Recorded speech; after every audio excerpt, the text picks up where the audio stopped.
C'est parti pour un patch rundown. On va parcourir un peu tout le patch de la version 13, en tout cas de la bêta de la version 13 ensemble, pour se donner un peu une idée de tout ce qu'on va devoir tester.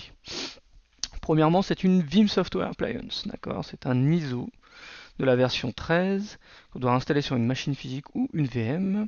Et au moment du démarrage, on peut soit faire VBR ou Enterprise Manager. Alors, je crois que dans notre cas, il y a que dans la bêta, il n'y a que VBR en tout cas. Et il y a également un ISO qu'il faudra qu'on teste qui s'appelle JustOS ISO, qui permet de déployer du coup la partie proxy, Moon Server Gateway, mais également Linux Harden Repository.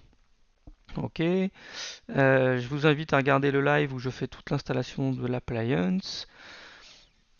Ensuite, c'est juste que je réenregistre la partie patch parce qu'elle a été mise à jour et en plus le son n'était pas très bon. Donc ça évitera de casser les oreilles à ceux qui veulent juste savoir c'est quoi les nouveautés dedans. Voilà, et on peut également choisir donc un Security Officer qui va être là pour valider euh, les opérations destructives, donc activer le SSH, changer des fichiers de configuration, modifier les services qui démarrent, etc. Par contre, apparemment, c'est irréversible. Je ne sais pas s'il faut réinstaller l'appliance ou si c'est vraiment irréversible complètement. Voilà, ensuite pour y accéder, façon à différentes visuaux, vous verrez, il y a le cockpit pour la partie management de host et il y a l'interface du VBR. Également la console, client lourd, qui a été refondue, et ça c'est dans les prochaines vidéos. Ensuite, il y a la partie achat. Alors, elle est en technical preview, ce qui veut dire que c'est très très simple et c'est juste failover sur la partie VMware euh, qui sont linkés vers des Windows ou des Linux repository. Ça roule. Bon, on verra si on peut tester, mais moi je n'ai pas de VMware dans mon lab. Donc ça va être, c'est juste l'explication de comment le setup. Pas sûr que je puisse faire grand chose là-dessus. Bon, vous pourrez mettre pause et lire si ça vous intéresse. Ensuite, qu'est-ce qui est nouveau? Alors, on vient de le dire, Software Appliance. Il y a aussi également intéressant, c'est le VDK que je vais utiliser pour déployer Hyper-V,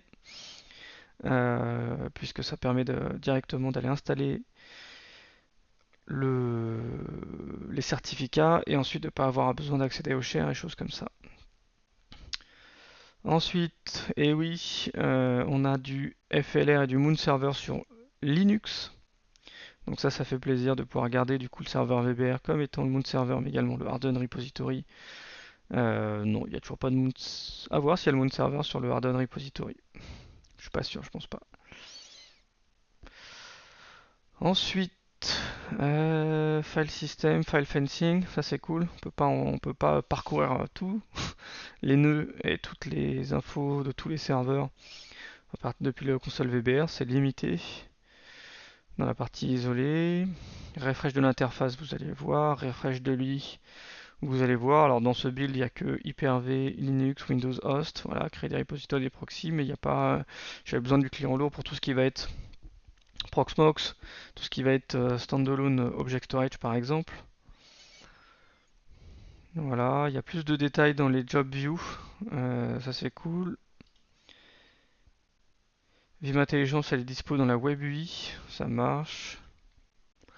Bon, toutes les données qu'on voit, c'est du faux, c'est juste histoire de peupler l'interface pour que ce soit pas moche. Achat, on a parlé. Airbag, ça c'est très intéressant, je vais voir comment ça marche. J'ai fait des tests dans une vidéo. Ça permet d'avoir des rôles vraiment custom et très spécifiques. LHR sur Vim JustOS avec le fameux cockpit et le fameux certificat base où on peut juste faire un scan et on n'a pas besoin de. C'est pas trop compliqué niveau login password normalement et ouverture de flux et compagnie. Ils ont changé le modèle d'object storage. Précédemment, c'était des checkpoints, d'accord, donc avec un système de point in time qui faisait mécaniquement la génération de comment ça s'appelle, de block generation justement.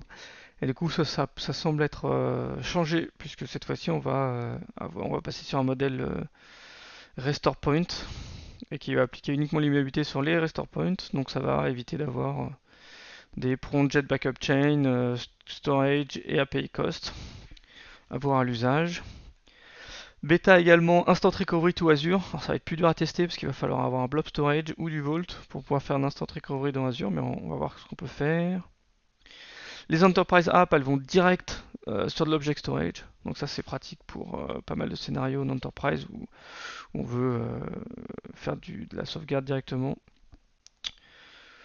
Il y a l'encryption activée sur le plugin, ça c'est cool. Le malware Vim Threat Hunter, maintenant il est directement intégré dans le malware detection, ce qui veut dire, et on va voir où est-ce que ça se situe, mais qu'on peut automatiquement sauvegarder, automatiquement scanner les malwares quand ils détectent quelque chose. Donc on verra s'il y a un auto-scan. Bon, il est dans la bêta par défaut, donc c'est top. Le Threat Hunter Eliara, il marche sur Linux. Et ça va dire qu'on va pouvoir faire du Thread Hunter et du Yara sur du FLR et sur du Linux. Et ça va dire qu'on va enfin avoir toute la boucle. Et ça c'est cool. Ils ont changé. Voilà, il n'y aura plus d'agents en version 6, 7 et 4 et 2 et 8. Ils vont être tous en version 12 ou 13 du coup, ça c'est cool.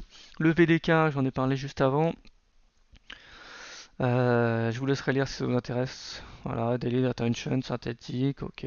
L'immuabilité directement pour l'agent Linux. Donc il y a quand même pas mal d'améliorations pour l'agent Linux. Je vous avouerai que Max et Unix, je les vois beaucoup moins. Red Hat Rocky Alma 10, ok. Unstructured Data, ah c'est cool, backup du coup de NAS ou de S3. On aura les proxys sous Linux. La rétention qui est décorrélée du job, donc Orphan Retention, ça veut dire que c'est directement le serveur repo c'est le repo qui va faire le clean.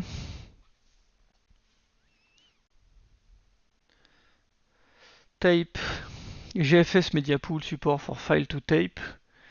Ça c'est cool. Backup to tape from object storage.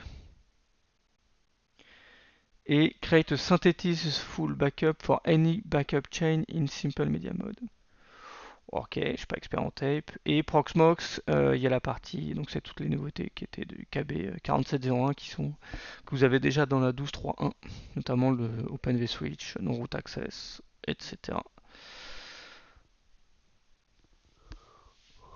Et après, c'est la partie erreur connue actuelle. Bon, ça vous intéresse pas plus que ça. Voilà pour tout ce qu'on a dans le patch. Ce qui est intéressant, c'est qu'on ne pourra pas tester Not Supported dans la bêta, les agences standalone, Entra ID, Enterprise Manager, Backup Azure AWS et GCP, donc les appliances, et AHV et KVM. Voilà, c'est pas dispo. Et donc moi mes tests, ça va être Hyper-V, Proxmox et le Airback, etc. Allez, à bientôt!